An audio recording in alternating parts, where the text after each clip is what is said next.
So, as with Troy Osaki and Azuri Tayabji on the first 2 days of our event, we're so glad that we're able to incorporate a little bit of the arts into our summit. Tara Hardy from Seattle will help us do that this morning. Tara is a poet, memoirist, and teacher in Seattle.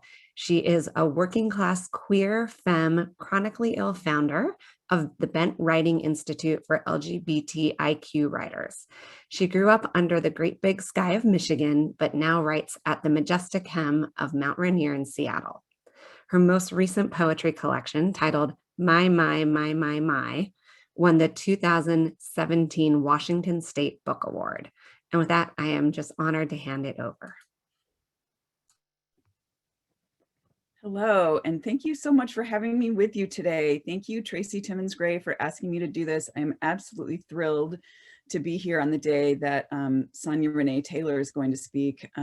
Sonya is such a critical, visionary, and phenomenal poet. I'm so grateful to be here on her day. Before I read what I'm about to read, I want to say a couple of things. I definitely do not have the answers. I always want feedback. I don't need congratulations or thank you for writing this. I wrote it as much as a call out for me as anyone else at a time when those of us who benefit from white supremacy on a daily basis are being called upon to act. So this is called Buses Stop, and it starts with an epigraph. One could argue that white women are the most protected demographic in America, as they benefit from white patriarchy in a unique manner. Dr. T. Hassan Johnson. Buses stop for me. At the airport, without asking, I am pre-checked through security. I've never been warned or questioned about the risk of addiction when prescribed painkillers. Cops turn their backs to me. Landlords accept my bad credit. No one jumps when I get out of my car on my own street in front of my apartment or anywhere else. I am late frequently without worry. Hair products know my name. No one asks me to empty the trash. People are surprised that I've been a maid, that my brother is in prison. No one is surprised that my parents are still married or that I've been to Europe. My recovery from addiction is a triumph, not a clucked tongue. If I say I saw it, I saw it. If I say I saw it, I saw it. Elevators are held, wait staff react, doors open, arms help me with bags, change my oil, give me cookies and trophies and discounts and microphones and healthcare and preventative healthcare and diplomas and the word pretty and the word lovely and the word delicate and the pedestal. I am innocent, I am innocent. Everywhere I go, I get admission, admission, admission, admission, admission. But if that woman of color gets more stage time than me, it's unfair, isn't it? People take my number and remember my name, know how to spell it, and it speaks me on a resume. At the hospital, I am given care and free medicine, even when I don't have insurance. So I take it. Take,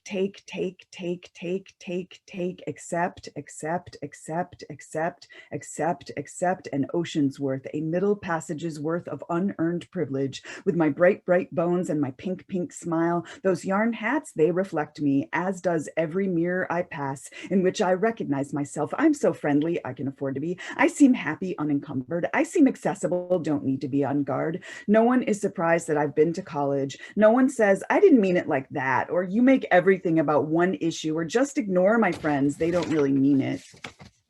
Pantyhose and Band-Aids and lipstick and base and ace bandages and magazines and movies and Hallmark cards and cake toppers and billboards and history match me. So do catcalls. Yes, even catcalls for what they're missing. To my kind, invisible is my access and the unearned mountain of acquisitions I stand atop. Unless you are standing at the bottom of the mountain looking up at the enviable texture of my hair as it blows in the updraft of the expectations of me, who cares if the escalator is rising? I walk on it, didn't I? I mean, I didn't just stand there. So it's okay if I feel a little, what's the word? Entitled to timely service. It's okay if when the flight is late, like really late, like miss the holiday late, that I become irate. Why did the plane leave without me? Why didn't you carry my shampoo? Aren't there any tables left? Where's my order? You don't have soy milk? I called an hour ago. You forgot my soda? It's so annoying to sit in my air-conditioned car in traffic. Shit, I got a parking ticket. Oh, my brake light's out. Thank you, officer. I was.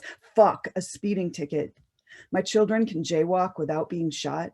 My children can steal candy without being shot. My children can own phones and be children. My children can climb trees and refuse to come down, can wield knives and even guns and steal cars and go berserk and go crazy and rob people in stores in the planet. My children can speed and walk and sleep and dream and ride the bus and hang out on sidewalks and loiter and browse the aisles and order Starbucks and make out in cars and be fat on airlines and be weird and wear rags and badass coats and low hats. I can see it. I mean, I know what you're talking about. So why do I have to go to the racial equity training? I mean, I've read White Fragility. I know it's hard, but what do you want me to do? I mean, just tell me again, because I hate what you have to go through, but with all that's going on, I feel so, what's the word? Powerless. Because speaking is never enough, I want to draw our attention to a resource on Medium called 103 Things White People Can Do for Racial Justice. Right now, I'm going to drop the link in the chat. Thank you again so much for having me. I'm really grateful that this conference is happening. Thank you so much, Tara. I know you said you don't need it, but thank you. That was fire. I was like, okay, now I have to speak. Wait, I don't want to follow her anymore. But thank you for that. And please drop it in the chat. It was great to meet you. And it was a great pleasure to have you speak to us. So now it is I didn't introduce myself, but those of you who have been here, I'm Sherry Brady from the Aspen Institute Forum for Community Solutions, one of your co-hosts for these past few days. But it is now my distinct pleasure and honor to introduce our closing keynote speaker, Sonya Renee Taylor. As you know, Sonia's presence and wisdom have been with us since our opening session on Tuesday, where her words served as our call to action to not return to our pre-COVID existence, but instead to reconstruct our systems in ways that better serve all members of our community, particularly those whom have been marginalized or ignored in the past. Please read her full bio on EventMobi, but here are some highlights. Ms. Taylor is the founder and radical executive officer of The Body Is Not an Apology, a digital media and education company with content reaching 500,000 people each month. Her work as an award-winning performance poet, activist, and transformational leader continues to have global reach. She was named one of the 12 women who paved the way for body positivity by Bustle magazine. And in September 2015, she was honored as YBCA 100, an annual compilation of creative minds, makers, and pioneers who are asking the questions and making the provocations that will shape the future of American culture. We are delighted and honored to have her join us at the Collective Impact Forum. Welcome, Sonia. Hello, everyone. Thank you so much for having me.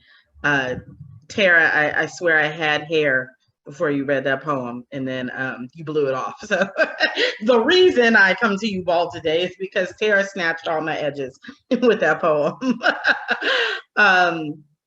And you know, it touches on so many aspects that I want to be in a conversation with you all today about. So first, I just want to sort of presence myself. I am in Aotearoa, New Zealand.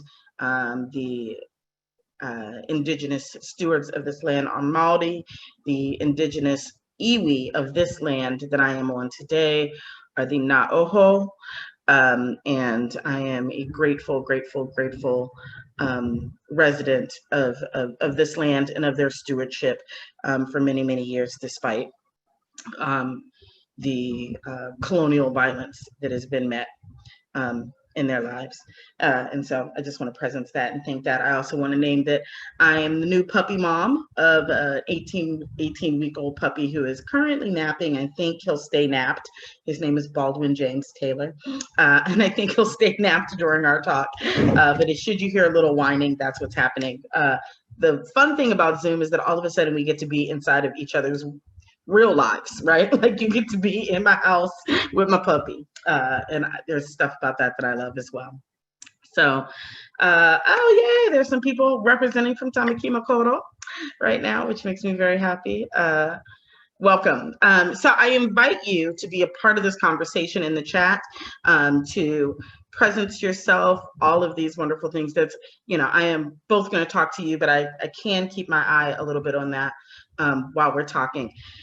And so, you know, I asked a little bit about where you all have been in this journey of this conference, and really what I hear is so much that this time has been about, you know, imagining a new way, You know, like what is the possibility that we get to live into today? And how does that possibility create the world it is we say we really want? And I think it's really important that if we are talking about the world we say we really want, we got to get honest about the world we're in right now. And then we have to get honest about what we're willing to give up in the world we're in right now to get the world we say we want. And in order to shape that a little bit, I want to first talk about my life's work and what I think my life's work means right now in this moment, and where access exists in it. And then I want to talk a little bit about what is the system we're in, right? Like, what is that system we're in? What is the thing that moves us out? And then I want to share with you an ideology that I've been playing around with, a thing that I think could have some relevance for how we get forward. One of the things that was so powerful about Tara's poem is that it really illustrates this conversation that I've been having a lot about what I call the ladder of bodily hierarchy. Just to give some folks some context, because I'm just assuming y'all know me, and you might not know me from A Can of Paint and Adam and Eve. So I am an author, I'm an activist, I'm an artist. I am a poet, I guess that doesn't leave. But I spent 10 years making my career as a poet. Tara Hardy and I have toured the entire country together in a small van for 30 days, sharing poems. And then that work sort of began to morph into this work around radical self-love. And what does radical self-love offer us in creating a more just, equitable, and compassionate world? How does radical self-love create the pathway for us to create liberation? How do we get there? And how do we get there in a way that is not outside of us, but is inside of us? Is the work that I've been doing for the last decade at this point, which is wild when I think about it as a decade. And so that's where I am, and that's the work that I've been doing. And inside of that work, I've been having this conversation about the ladder of bodily hierarchy. And I think this is important because I feel like it contextualizes where we are in society right now. Like if we're having a conversation about not going back to normal, then we have to have a conversation about what normal was. Otherwise, we'll end up back where we were, right? We'll be in this circular loop that keeps taking us back to the point where we started. And so we've got to actually name and identify where it is we've been. And one of the places where we have been is in a world where there are bodies that we value and bodies that we do not value. And inside of that system of bodies that we value and bodies that we do not value is a constant efforting on our parts to figure out how to ascend to a higher level, which is all about figuring out how it is that we gather resource, gather opportunity, gather connection, gather belonging, gather all the things it is that we actually need to survive as humans in this world. How do we gather that, right?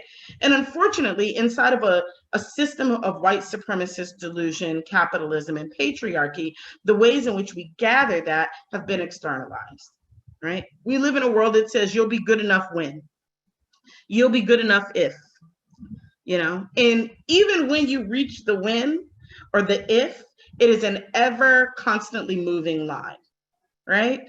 One of the things that I think is important for us to remember is that on this ladder of bodily hierarchy, there's no top rung. There are people who are closer to what looks like the top, but the top is an illusion. Because if there were actually a top rung, then there'd be people who were happy once they were at the top, right? They'd be good, like, oh, I'm good, I won, right? It's very clear there's no top rung. The way that I know there's no top rung is because there's a Jeff Bezos and an Elon Musk. That's how I know there's no top rung, right? Because both of those men live in the bodies that presumably are at the top of that ladder, right? They're white, they're able-bodied, they're cis, they're heterosexual, they're relatively young, and they're wildly wealthy, like have enough money to singularly solve most of the social issues that exist in our society and still have money left over for generations, right? Both of them have the resources to do that. And every day they wake up and they say, how can I get more? And the how can I get more is how you know there's no top rung. Because it's an endless hole. It is a thing that you cannot actually ever attain. You can't ever attain enough inside of the ladder of bodily hierarchy. It's not possible to attain enough inside of the ladder of bodily hierarchy. The only thing you can do is try to get more. And that's because more is constantly trying to fill what is actually a soul hole, right? What is actually the negative space where our true self-worth resides. And so on this ladder of bodily hierarchy, everyone is constantly trying to ascend. How do I get higher? How do I get higher? How do I get higher, right? And the people at the top, we call that language, we at the Body is Not an Apology, talk about that as the default body. And the default body is the body that we value, the body that we assume as, when we use the word human, it's the body we assess, right? When the media gives you, a woman today, whatever, ... and doesn't give you any other descriptors, it's because their assumption is that you will fill in the default body. Because when it's not the default body, they give you all kinds of descriptors. A Black woman today, an Asian woman today, right? But when there's no descriptor, that's the default body, right? And so the default body is, in this social context, in the Western social context, the default body is white, it is cis, it is heterosexual, it is able-bodied, it is thin, it is young, right? That's the default body in this system. And then all of us are, like I said, ascending or trying to assess who we are on this ladder, right? And there are elements that we think we can control that allow us to try to manipulate getting higher up the ladder, right? And that's, again, why I think Tara's poem was so important, is it's about this ladder, and it's about the positionality as a white woman that she holds in this ladder, where she is not the top, right? But she is close and constantly ascending and constantly being given opportunities and constantly being reaffirmed in the world as a body that is more valuable, right? The only way to get outside of the ladder of bodily hierarchy, the only way to dismantle the ladder of bodily hierarchy is to stop trying to climb it. That's the only way to interrupt the dynamic of the ladder of bodily hierarchy, is to stop trying to climb it. And that, I think, just scrambles people's brains sometimes. What do you mean, stop trying to climb it, Sonia? I can't not be a default body, right? But what I would offer to you is that, right, you can't stop being a default body, but you can stop valuing being a default body. You can start noticing the bodies below you on the ladder. You can start raising the bodies below you on the ladder above you. You can begin to center that which has been marginalized. You can begin to invite that which has been uninvited, right? But the only way to successfully do that is to actually have to think and presence the lives of the people below you. Because the lives of the people, the system of the ladder of bodily hierarchy requires people to be below you. It necessitates there being people below you.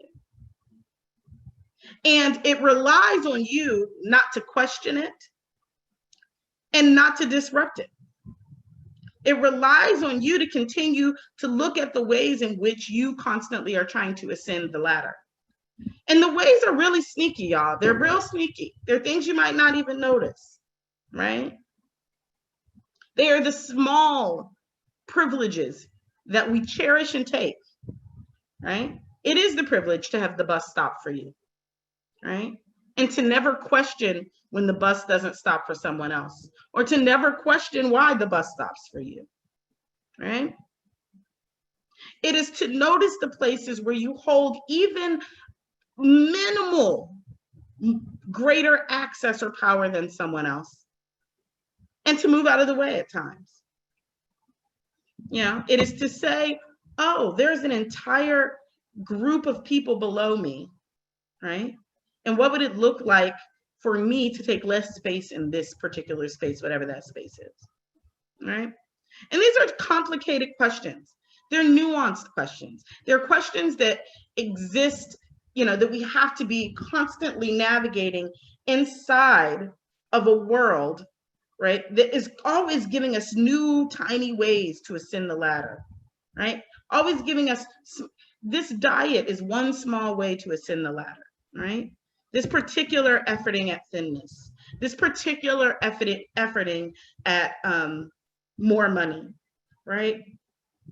If I have, because I have this education in this particular set of language, right, I'm higher up the ladder, you know, because I do, and this, you know, this is for us in activist circles and organizing circles and social justice circles, right? It's, you know, because my politic is perfect, I'm higher up the ladder, right? There are all of these ways in which we assess being better than, right, other people. And the wild part about it is that the ladder doesn't care who you decide to make yourself better than, just that you're invested in being better than someone else. So you can be better than the Trumpers, they're fine with that. The ladder's fine if you're better than, you know, if you're better than your racist uncle, that's cool. Because what the ladder relies on is the continued investment in comparison as how you define yourself, right? That somehow your worthiness, your enoughness, your inherent divinity is conditional, externalized in a world where there is something out there which will make you enough. Always, right? And so the invitation to divesting in the ladder, I believe, is the work of radical self-love. And it's the reason why I do it, because I really, really see it as our access to a world where the ladder is useless. Because if the ladder can't give me my worth, then what reason do I have to mess with it? If the ladder can't tell me that I'm valuable enough, if the ladder can't tell me I belong, if the ladder can't tell me I'll have resources, if the ladder can't tell me that what makes me me is it, then what use do I have for it? And that's the work. And so I want to talk a little bit about radical self-love and why I think radical self-love is the antidote to the ladder for a bodily hierarchy. So radical self-love, I always start by telling people like what radical self-love is not. And if you have not read my book, The Body Is Not an Apology, The Power of Radical Self-Love, join the club, y'all. You're late, join the club, get the book. But in the book, I start by telling you what radical self-love is not. It is not self-esteem, it is not self-confidence. And there are a couple of reasons why it's not those things. One, they are wildly conditional. Your self-confidence could be great. You put your outfit on, you went outside in the world, you was like, I am doing it today, and nobody gives you a compliment, and then you're like, maybe my outfit wasn't as cute as I thought it was, right? You study for the exam, you feel good, you're like, I got this. You get the paper back, you got a D, you're like, maybe I don't got this, right? All of a sudden, your self-esteem doesn't feel quite as shored up as it did in the beginning, right? That's the nature of self-esteem and self-confidence. They're conditional. They are also often impacted by the external world. But more importantly to this conversation is they are not transformative. And that's what matters to me. I like to tell people all the time, I'm a nice person, but this work isn't altruistic. I'm not doing this because I just tend to, I just want to spend a decade of my life tending to the individual self-esteem and self-confidence of people in the world. That doesn't help me at all. That's not why I would do this work. Why I would do this work is if there was something that I could help you get to that would improve the condition of my life, I would help you do that. And if what I could get you to get to is divesting from a system of hierarchy so that my fat, Black, queer, neurodivergent body has access to all of the resources, opportunities, love, belonging, community that you have access to, yep, I'll spend a lifetime helping you figure out how to move that out of the way so you can get out of my way so that I can have some joy. Absolutely. Gladly, unapologetically will I do that kind of work. And that is what radical self-love gets us to. It's a love that divests from an externalized definition of enoughness. Radical self-love, and I talk about why self-love is radical using the actual definitions of the word radical. Inherent, or the origin of a thing. I believe that the love that we have, that we came here with it, that it is the origin of us. It is the inherent state of us.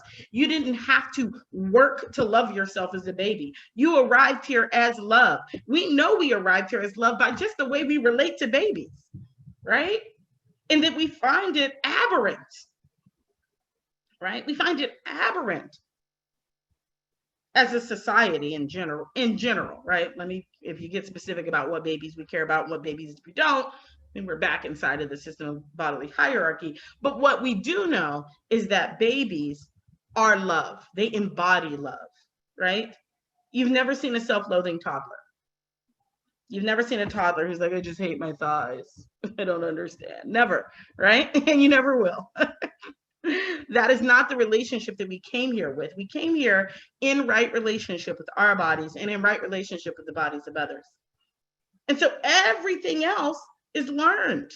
Every other relationship of disconnection and malady that we have with ourselves and with others is conditioned, because our inherent state, our original state, is a state of love. Radical also says thoroughgoing or extreme in proposing change. I would offer that we live in a thoroughgoing and extreme system of shame, of marginalization, of oppression. The ladder of bodily hierarchy is thoroughgoing and extreme. From the time you wake up in the morning until the time you go to bed, you are told that you're deficient in some way, that there is some way you are not enough. There is some way in which you are not enough and you're not going to be enough, and you should buy this thing that might help you be enough, but only for a little bit, and then you'll need to buy it again. And that's the society that we live in. We live in a society that is extreme in the ways in which it treats bodies it doesn't value. You know, when the police jumped out of a car and shot 16-year-old Ma'Khia Bryant in the chest 4 times, in a situation in which adolescent workers and foster care workers and kids who work with youth with emotional behavioral problems have navigated 1 billion times before without ever having to shoot a child in the chest 4 times, we know that there are bodies we just don't value. We know that there are drastic and extreme ways that we treat the bodies we don't care about. And so I'm proposing that we need a love that is just as drastic and extreme in the ways in which it treats the bodies we decide are inherently worthy and inherently enough. And how do we move from that place? That's what radical love gives us access to, right? Radical proposes drastic political, economic, and social change. What I want people to understand, and I said this when I was talking about the self-confidence thing, is I'm only interested in a love that changes the world. I'm only interested in a love that tears down these systems. I'm interested in a love that dismantles the ladder of bodily hierarchy and creates a world where we get to operate like we understand that we are inherently enough, and so is everyone else, and every system that does not reflect that must go. That's the world I want to invite us into. That's the world I want to create. That's what radical love gives us access to. And so if you got a self-love and it doesn't do those things, it's not radical self-love. I don't know what that is. That's cute. That's self-confidence. It's self-esteem. But if it's not a love that changes systems that are upheld by our belief that we are not enough, then we are missing the point. And Dylan, I would invite you to just go back and listen to what it is that I just said, because you missed the point. And you missed the point that I was just making. Lastly, radical self-love has to be the foundation. The foundation. We have tried a world built on everything else. We have tried a world built on everything else. We have a world built on carcerality and punishment. We have a world built on greed and exploitation. We have a world built on extraction. Those things already exist. So at this point, I'm just like, can we try some new shit just to try it? What would it look like if we built it on love? Let's do that experiment. Let's just see. Because we've certainly been doing the other thing and we see the result of that on a daily basis. Right? And so that is what a radical love gives us access to, right? An understanding, a deep embodied knowing that our inherent divinity cannot be added to or subtracted from, which means that whatever the world is offering us to try to do that, we don't need it, right? And if we understood that, if I understood that my enoughness is my birthright, then there's nothing that the ladder of bodily hierarchy could give me to make me want to invest. The ladder of bodily hierarchy couldn't offer me white supremacist delusion and whiteness as a way to be enough. It couldn't offer me capitalism as a way to be enough. It couldn't offer me superiority in my ableism to be enough. It couldn't offer me heterosexism to be enough. It couldn't offer me my cissexism to be enough. There is no externalized status that system could offer me that would make me enough, because I'm already enough and they are already enough and we are already enough. And if we got that, all of the structures built on that system would really crumble. That is the thing that radical self-love gives us access to. That is what we get an opportunity to be invited into inside of radical self-love. But radical self-love, again, is an internal experience that impacts our external world. Right? And so radical self-love is you saying, where have I been complicit in trying to climb the ladder? Who have I ignored below me?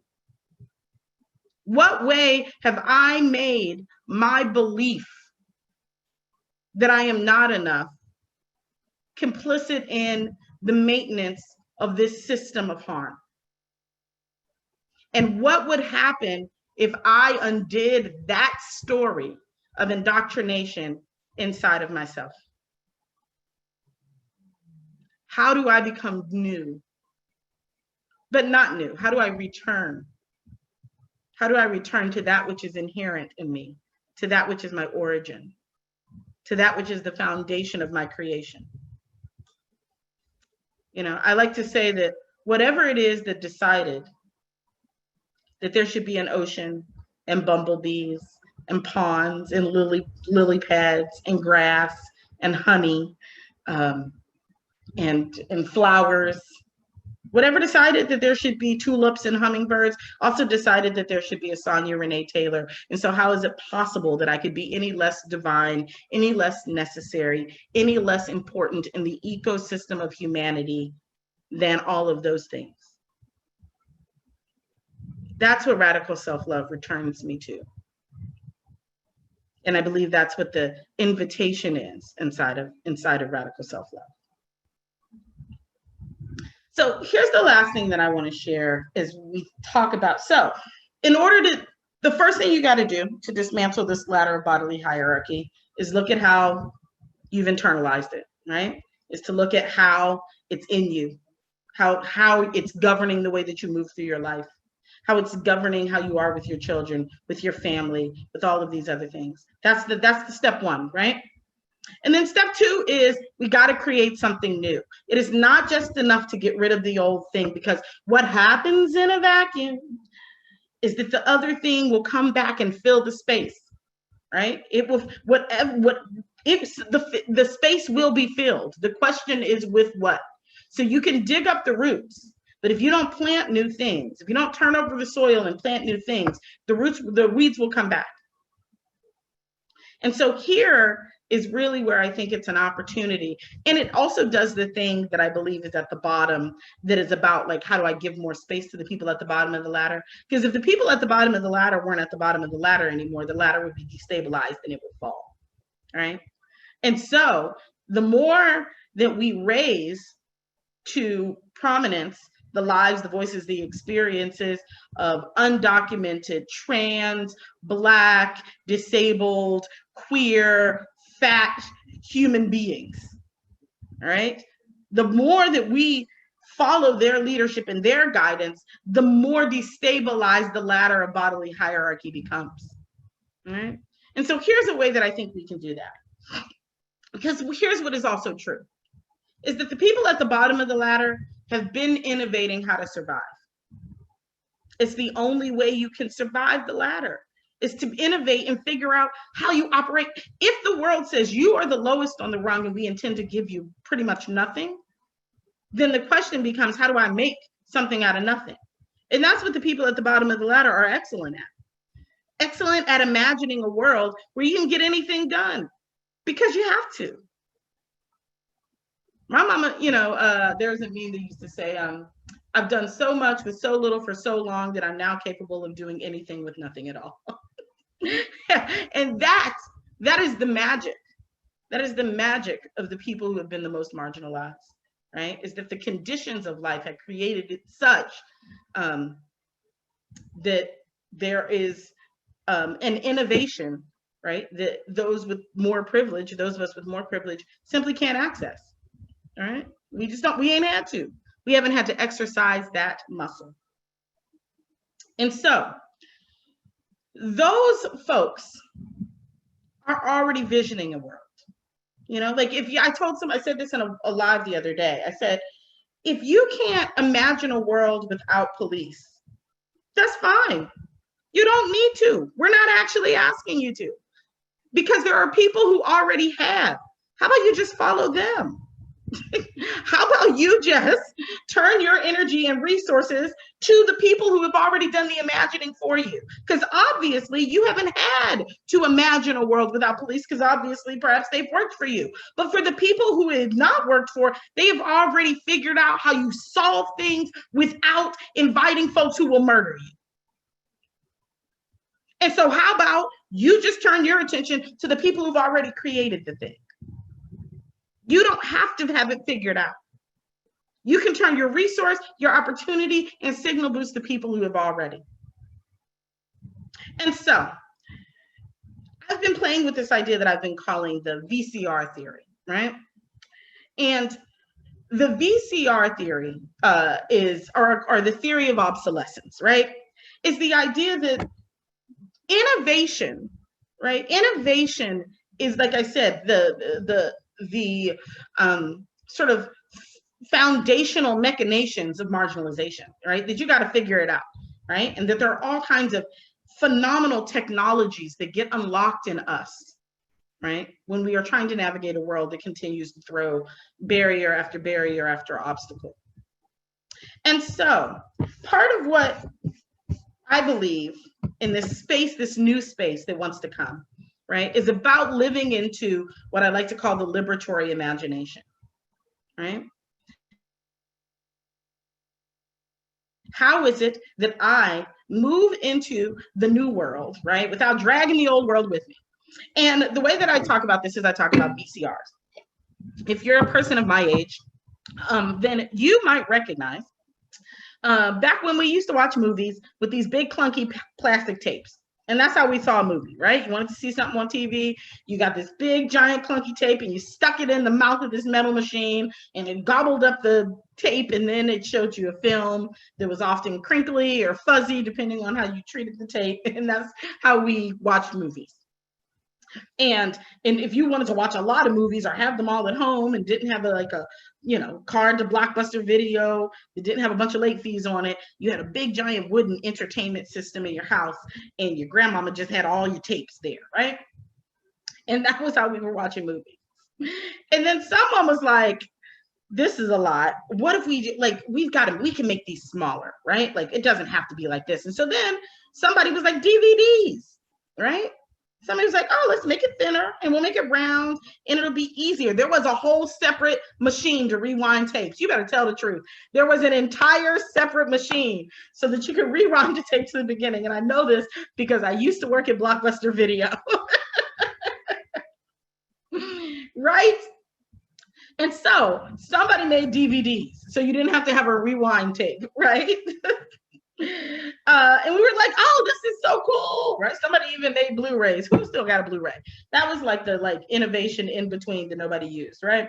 And so we did that, and that was cool. Everybody had DVDs, then you could downsize your big, giant, clunky entertainment system.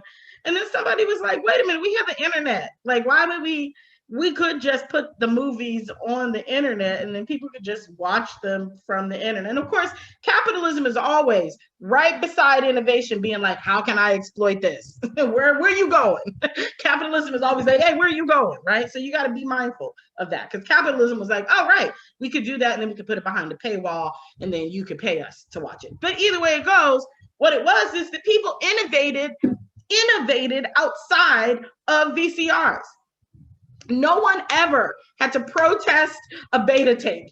No one ever stood outside of Radio Shack and Blockbuster and said, down with Blockbuster, down with VCRs. Never, not once. You know how we got rid of it? Because we imagined something new and something better, and we did it. And the world followed because the new, better thing was sexier, was easier, was more exciting than the old, clunky, difficult thing. And the opportunity that we have in this moment is to innovate the new, better, sexier, justice world. That's what we have the opportunity to do. That is what marginalized people do every single day, is they imagine the world. They imagine the world where police aren't the way in which we think we keep each other safe while killing each other. We imagine a world where people have enough economic resource to not just survive, but to thrive. We imagine a world where trans folks can live vibrantly in the fullness of themselves. We imagine a world that is liberated, and it's so sexy, it's so beautiful that people just go there because it's the better world. And so I invite us today to spend a little less time talking about all the things that have to be destroyed. Destroy them. We know what they are. But if we're not going to go back to normal, then we need to start following the people who are innovating past the VCR. We need to start following the people who are innovating the new world. And we need to throw our resource and our energy and all of our internal offerings towards that. I said in closing, I'll just share this lastly, that, I put a meme on Instagram one time that said, if you want to know the way to freedom, follow a Black woman. And, I had a person who got on and they were like, I know Like, I just feel bad because I feel like, Black women, we're always asking them to do everything. And, it just feels like more labor. And I was like, be clear. I didn't say climb on the back of a Black woman. I didn't say that Black women were going to freedom to lead you. I said we were going anyway. What I said is that I know epigenetically through the blood in my veins that are a manifestation of the labor of Sojourner Truth and Harriet Tubman, that we were always moving toward freedom regardless. And if you see somebody going to freedom, you'd be foolish not to follow. And that doesn't mean they're going there for you, but if you see them going, as a matter of fact, if you see them going, what you might want to do is run out a few steps ahead of them and clear the path. What you might want to do is run out a few steps ahead of them and pick up some leaves, move a rock out of their way, clip some brushes, get some branches out the way so that the path is clear because they were going anyway. And that is what marginalized people are doing anyways. They are going towards freedom and liberation regardless. And what you can do if you hold a position on the ladder of bodily hierarchy that is higher up is that you can go out a few steps ahead and clear the path and clear the path and clear the path so that the people who are already innovating towards liberation might get us there collectively because it's sexier, it's more beautiful, it's more luscious, it's more divine than anything it is that we are in right now. And that's how we don't go back to normal. That's how we create the new world. And that's the world I'm interested in going in. I hope it's the world you're interested in going in with me. I hope it's the work that you're down to do. I hope that that radical self-love is what leads you to move out in front and clear the path so that those who are already innovating towards liberation might help us get there sooner. Thank you. I so appreciate your time. I'm totally down to take some questions. Thanks for letting me be inside of this conversation with you. Thank you. I'm practically tearing up here. So I feel as someone whose body has never been appreciated in the way that I think it should be. I feel you. This spoke to me so deeply, and so many, as you can see in the chat as well. I think we do have a couple of questions. I think you spoke to some of those, but I think I will just get some clarity from you. Someone asked, once we've sort of started doing our own work for radical love, how do we inspire others to do the same? So, I'm a firm believer. Here's what's real. It's my experience. It's all contagious, right? Our shame and our disconnection, our misery, our, not enoughness is contagious. We feel it. We move in it every single day, right? And so what I'm very clear about is that when, Tony K. Bambara says we have to make the revolution irresistible, what I'm proposing is that radical self-love is just irresistible, that it oozes off of you, that somebody's like, oh, something's moving in you different. What is that, right? And then you share what it is you've been journeying, and then you invite them. I've been doing this, and it's changing me. I've been doing this and I've let go of these old hangups. I've been doing this and I see the world in a clearer way, and people will follow you. Like I said, nobody had to go proselytize about getting rid of the VCR. Nobody had to knock on doors and be like, would you like to try a DVD today? That's not what happened. What happened is somebody tried it and then somebody saw it and somebody was like, oh, that's way better than what I'm doing. And so that's the invitation, right? Is to be such an overflowing fount of your own work that, one, it directs how you move. So it directs the places where you go and the places where you put your labor. But then it also is its own light that attracts other people and enfolds them in that. That's been my experience. Thank you. Someone asked as well, how did you achieve your level of understanding? What has most influenced and inspired you? There is no one source. I'm like a Swiffer sweeper of life. I just go around picking up things all the time. I think my life circumstances directed a lot of it. Here's the deal. I grew up a queer, Black, fat, neurodivergent, dark-skinned girl, in Pittsburgh, Pennsylvania. So there was a certain level of the world that was always going to be reflected back to me. I just started asking questions right? I was a naturally curious, nosy kid. I wanted to know all the things. I wanted to know why, why crack had swept through my entire community and why it had swept up my mother in it. And I wanted to know what hurts drew her to it. I wanted to know why the world treated my disabled brother differently. I wanted to know why I got treated differently as a dark-skinned girl. I wanted to know, right? And my wanting to know began to reveal to me, oh, there are all kinds of levels to how these experiences happen. And so what I do in my work is I teach us how to get curious, right? It's not some magical thing. It's about asking questions. But part of the reason we don't ask questions is because we're afraid of the answers, right? We're afraid that the answer will reinforce our greatest fears, right? And what I would offer is that radical self-love invites us to that no matter what, the answer is still I'm worthy and enough. Doesn't actually matter what's happening out there. The answer is I'm worthy and enough. And so if there's something that doesn't align with my worthy and enoughness, then that's the thing that needs the question, not me. And that we have that switched. All right. Yeah.